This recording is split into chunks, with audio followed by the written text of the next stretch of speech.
Hello दोस्तों, एक बार फिर से आपका स्वागत है आज की हमारी नई कहानी में। उम्मीद करता हूँ आप सभी ठीक होंगे। ये कहानी बहुत ही इंटरेस्टिंग होने वाली है। कहानी का शीर्षक है सास और बहू। कहते हैं कि बहू नमक की तरह होती है। तो दोस्तों, ये कहानी लास्ट तक सुनना है। कहानी बहुत ही इमोशनल और इंटरेस्टिंग होने वाली है।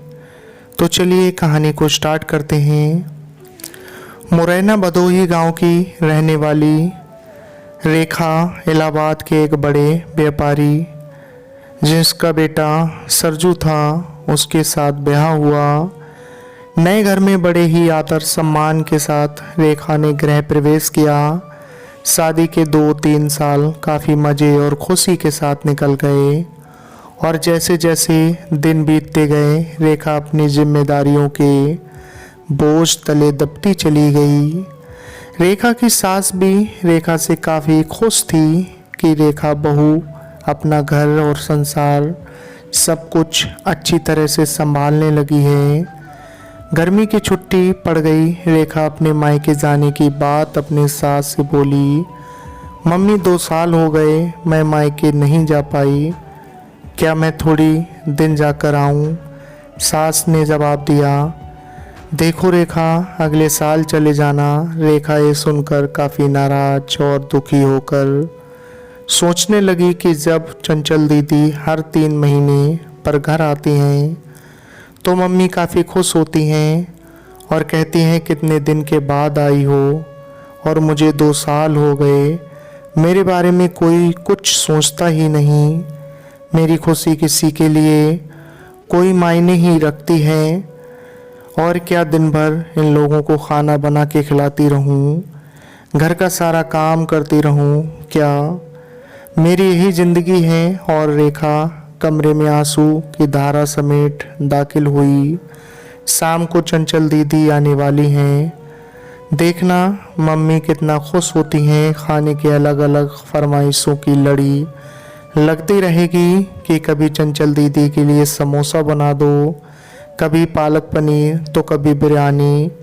मैं इतना क्यों सोच रही हूँ, करना तो मुझे ही है, बनाना है तो चलूँ किचन में अभी से तैयारी में लग जाऊँ। ये सोच ही रही थी कि तभी सास ने आवाज़ दी, रेखा जल्दी नीचे आओ, देखो चंचल आई है।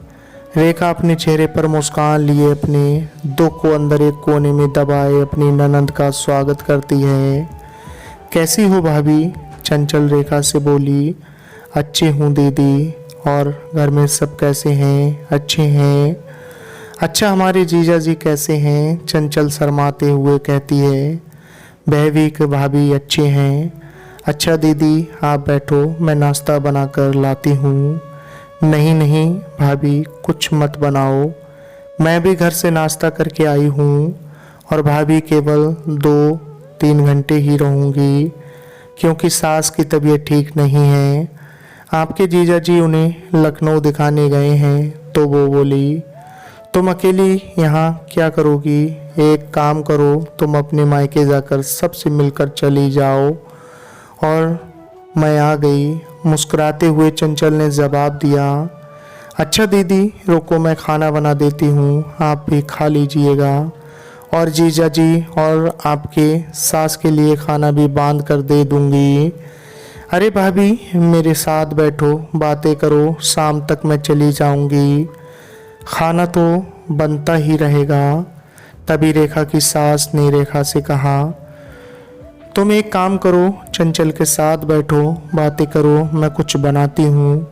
जी नहीं मम्मी जी, मैं बनाती हूँ, आप दीदी से बात कीजिए। तभी चंचल ने कहा, कोई बात नहीं, आप खाना बनाओ और मैं आपसे बातें करूँगी, थोड़ी मदद हो जाएगी, ये ठीक रहेगा। क्यों माँ? रेखा की सास बोली। ये भी सही है। रेखा और चंचल किचन में प्रवेश करती हैं और काफ़ी देर तक हंसी मजाक करते करते खाना भी तैयार हो जाता है। चंचल खाना खाने के बाद शाम को अपने घर चली जाती हैं। रसोई को समेटकर रात को अपने कमरे में रेखा गई तो सरजू ने कहा कि रेखा, तुम काफ़ी थक गई हो, आराम कर लो। हाँ, मुझे आराम कहाँ है, तुम्हारी माँ तो बस यही चाहती है कि मैं अपने मायके ना जाऊं। चंचल दीदी 1-2 घंटे के लिए आती हैं, लेकिन मिलकर तो जाती हैं, उसमें क्या। तुम भी चली जाओ रेखा, सरजू ने कहा। और देखो रेखा दीदी भी कहाँ आ पाती हैं। जब शरद जीजा जी अपनी माँ को लखनऊ डॉक्टर के पास दिखाने ले जाते हैं तभी मिलने आती हैं, तो इसका मतलब है मैं कभी नहीं जा सकती अपने मायके। ऐसा तो मैंने नहीं कहा रेखा। अच्छा तुम शांत रहो, मैं कल माँ से बात करता हूँ, तुम अपने मायके चली जाना, ठीक है। तुम तो रहने दो। गुस्सा करते हुए रेखा सो जाती है। सुबह उठकर रेखा अपने काम में रोज की तरह लग जाती है। दोपहर में शर्मा आंटी रेखा की सास से मिलने आती हैं और काफ़ी देर तक बातें करती रहती हैं। तभी शर्मा आंटी रेखा की सास से पूछती हैं कि तुम चंचल की माँ, ये बताओ कि बहू और बेटी में क्या फ़र्क समझती हो। रेखा इस सवाल के जवाब का इंतज़ार कर रही थी कि मम्मी जी का इस पर क्या जवाब होगा। रेखा की सास ने मुस्कुराते हुए बोला, बेटी कैसी भी हो पर वह मीठी होती है, बहू नमक की तरह नमकीन होती है। ये सुनते ही रेखा निराश होती है और दिल भी काफ़ी दुखी हो जाता है।